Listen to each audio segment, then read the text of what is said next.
नमस्कार बच्चों। इसके पहले की जो स्लाइड थी पॉलिनेशन 1, उसमें आप लोग पढ़ चुके हो कि पॉलिनेशन क्या होता है और पॉलिनेशन के कितने प्रकार होते हैं। तो मेनली 2 टाइप के पॉलिनेशन हैं, self pollination and cross pollination. Self pollination के बारे में आप विस्तार से पढ़ चुके हैं। आज हम क्रॉस पॉलिनेशन या पर परागण के बारे में आगे जानकारी प्राप्त करेंगे। Cross pollination, transfer of pollen grains from the anther of the flower on one plant to the stigma of the flower on another plant is called cross pollination. It means किसी एक प्लांट के flower के anthers किसी दूसरे plant के flower के stigma पर जाकर के पॉलिनेशन का प्रोसेस पूरा कर रहे हैं, तो ये पॉलिनेशन क्रॉस पॉलिनेशन कहलाएगा।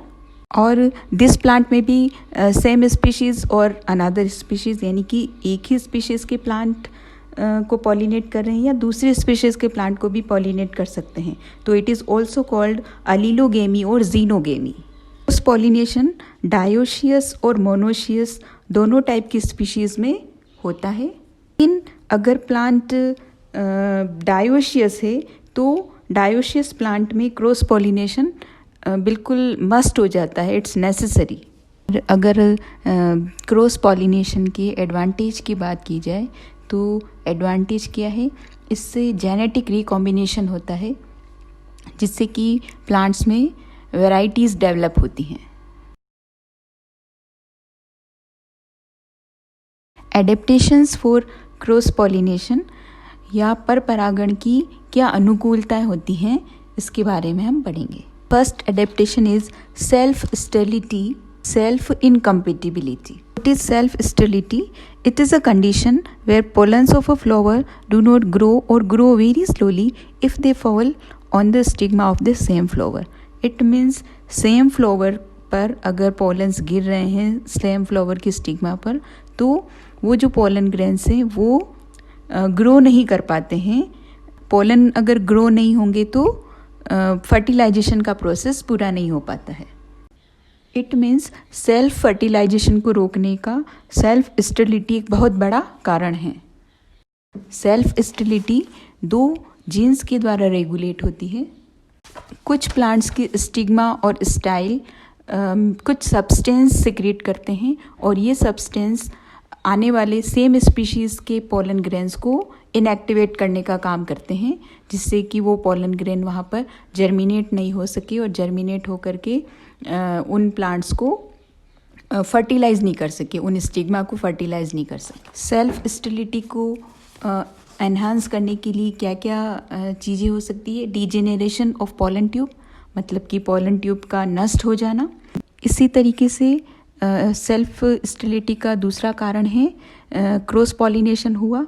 क्रॉस पॉलिनेशन के बाद में जो पोलन ट्यूब फॉर्मेशन होगा और पोलन ट्यूब फॉर्मेशन से जो पोलन ट्यूब की ग्रोथ है वो बहुत स्लोली होती है, जिससे कि फर्टिलाइजेशन का प्रोसेस पूरा नहीं हो सकता है।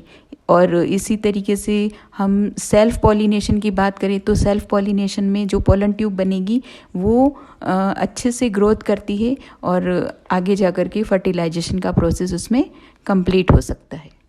इसी तरीके से सेल्फ स्टेरिलिटी का और भी कारण हो सकता है pollen tube turn to upward direction, means pollen tube stigma पर पहुंच करके स्टाइल के अंदर जाती है, लेकिन वहाँ पर उसकी डायरेक्शन चेंज होकर के वो फिर से ऊपर की तरफ आने लगती है, तो कभी भी एग और मेल गैमिट का फर्टिलाइजेशन उस कंडीशन में पॉसिबल नहीं हो पाएगा। और चौथा रीजन सेल्फ स्टेरिलिटी का रहता है degeneration of style and stigma. Plant के या फ्लावर के स्टाइल और स्टिग्मा ही डिजेनरेट हो जाएंगे, तो क्या होगा, किसी भी कंडीशन में वहाँ पर क्रॉस पॉलिनेशन संभव नहीं हो पाएगा। इसी प्रकार अगर क्रॉस पॉलिनेशन के एडेप्टेशन की बात की जाए तो एक सेल्फ स्टेरिलिटी हो गया और दूसरा एडेप्टेशन है डाइचोगेमी या भिन्न काल पक्वता। भिन्न काल पक्वता का मतलब है कि अगर प्लांट बाइसेक्सुअल है, फ्लावर बाइसेक्सुअल है, तो एंथर और स्टिग्मा के मेच्योर होने का टाइम अलग अलग होगा, जिससे उसी फ्लावर के एंथर उस फ्लावर के स्टिग्मा को किसी भी कंडीशन में फर्टिलाइज नहीं कर पाते हैं।